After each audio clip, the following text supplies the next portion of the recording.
Hello, I'm EnterElysium and welcome back to E's Advent Calendar Day 2, and yes, I know it's late, where we're going to recommend some games that have came out or have done something of note this year. So today I'm going to be recommending you Duskers. So Duskers is a game that's in early access and came out in early access this year.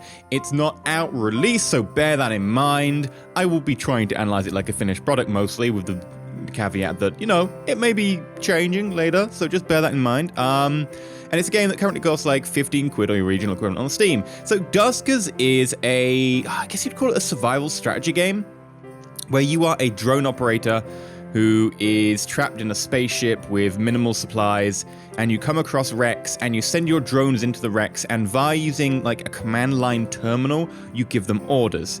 And as you sort of explore, you go through different rooms, you can open these rooms, opening certain doors, closing certain doors, trying to maintain security for your drones, because especially as you get on later to other wrecks and so on, as you manage to get your ship further and further along, you encounter enemies, and enemies of different types, and there is a good variety of them. And they will destroy your drones, and as soon as you run out of all drones, you have no ability to actually get any more actual supplies. You die, effectively. At that point, you know, you just peter away and the game is over. But the game is very much about this very slow, very thoughtful process, and part of the reason that it really works is because of the command line interface. Having to be able to enter commands via basically a sort of semi-long form type thing rather than just clicking around actually means that there is suspense, because if something bad happens, you need to act under pressure, you need to type in a command, you need to enter the command properly, and you need to have, you need to know what you're gonna do, and you need to do it under pressure. For me, I did a short Let's Play of Duskers, and it came up to a point where I was trying to breach a room with a couple of drones watching the door, one of them whom I had a Gatling cannon that I'd salvaged from somewhere and managed to find, and loads of enemies started pouring through the door, and I panicked, and I was like, what do I do? I lost a drone, I was like, okay, run away, other drone! The other drone started running away, and you have the option there of, do you sacrifice that drone and go, okay, the drone's not going to get away, close the doors, contain the area, possibly vent it into space or whatever, or do you try and save everyone and risk everything?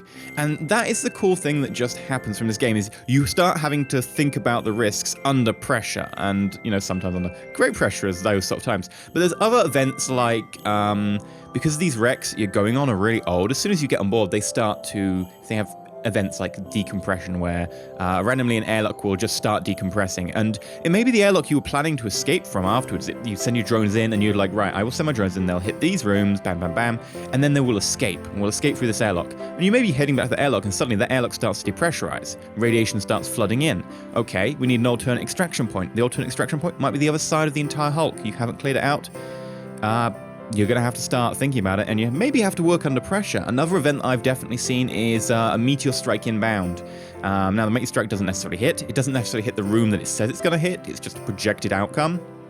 But it's a case of, okay, if this is going to hit here, how is it going to affect my playstyle? I need people to be out of there. Is that going to cut off any loot rooms? Do I quickly try and loot them?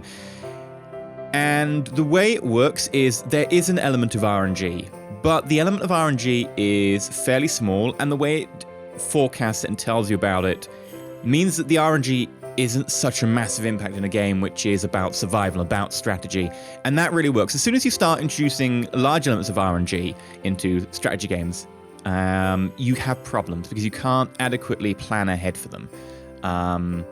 Whereas in something like a survival game, a lot of the fun is via the RNG. A survival game, you discover something or something happens which puts you in an awkward spot and you have to overcome it. But trying to mishmash the two elements together from survival and from strategy is hard. But I think Duskers does that really well, because it has these random events, but it does telegraph them, it does offer you options to get around them, and you always have the option of being able to just go, right, I'm going to bug out. I'm just going to, you know, this wreck, we didn't manage to find that much, fine. We're going to move on. I don't think I can overcome this. Now, sometimes some enemies will just blindside you and kill you. That happens. But I also think that it happens, and it's an inevitable consequence of going on in the game. Eventually, you know, you will encounter something like that, and you maybe won't be in the perfect position, and maybe the procedurally generated starship that you're exploring just happens to not go your way. And that's another thing. The starships themselves that you're exploring are procedurally generated and have a number of different upgrades that you can upgrade your drones. You can find new drones which you can salvage.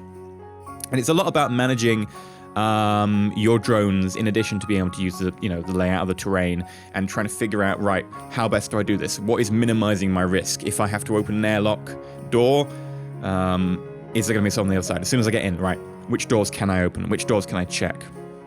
And managing your limited amount of resources and then being able to manage the amount of scrap you get back that allows you to repair certain things or do other things that you would really want to do, such as, do I repair my motion sensor? That's very important. A motion sensor tells me where people are.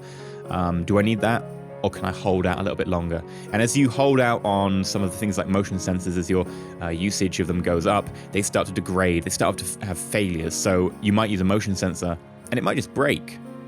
Or it could, not indicate something that would be very helpful to you. And if you have a motion sensor break and you're deep inside a derelict hulk, you're in some trouble. But that's another sort of calculated risk you have to make in this game. It's a risk of, do you repair the motion sensor up front? It costs a lot of scrap. Or do you just hold out, get a few more uses before you repair it, but at a higher unreliability? I really, really do enjoy Duskers. I think it's a game that maybe won't appeal to everyone because of the interface. It's deliberately going for that sort of aliens retro chic, sort of the futuristic CRT monitor era. We're talking, that sort of view of sci-fi. But it rocks it, it looks good, and the command line interface means that while it does delay your inputs and makes it a bit slower, that actually holds the suspense because you're trying quickly to put things in under pressure. Are you going to typo? Something I'm terrible at is under pressure trying to actually get those in because often I just, typo, you don't spell that with a Q. Why would you have a Q? And honestly, if it won't appeal to everyone, that is fine, but it is a game that is totally worth my recommendation if it at all might appeal to you. Of course, it is in early access, so just be aware that, it may change. My views on this game are based off of a month or so ago. Since then, they have added the ability to commandeer ships. If you manage to wipe out everything on the ship, you manage to say, okay, this ship's fairly good nick, I'm going to nick it. Right, that's been day 2 of the Advent Calendar. Duskers is a firm recommendation from me. I mean, if I had to score it, I'd probably score it as... I want to say an 8 out of 10.